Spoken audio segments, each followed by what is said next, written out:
दत्त. ऐका आता, या ठिकाणी आपण जे आलोय हे पंचमुखी हनुमान मंदिर आहे.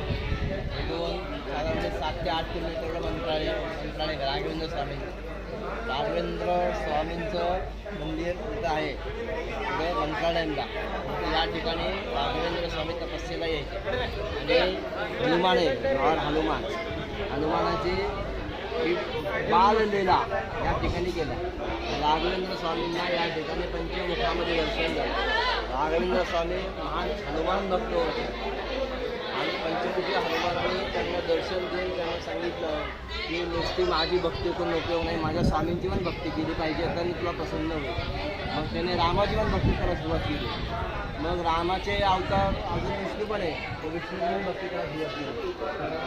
तर विष्णू म्हणजे मी जिथं असं तर माझी पत्नी असते, पत्नी असं तर मी करेन ना, त्यामुळे लक्ष्मीची पण मला सेवा केली पाहिजे, महाविष्णूने सेवा केली पाहिजे. या ठिकाणी जर पाहिलं तर व्यंकटेश, लक्ष्मी आणि हनुमान सगळ्यांची मंदिरं आपल्या तिथून आपल्याला आहे. आणि ही सगळी मंदिरं डोंगरामध्ये स्थापन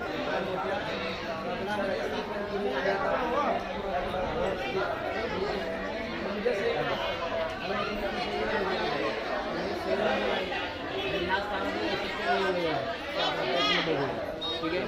बजरंग बली की जय, पंचमुख हनुमान की जय.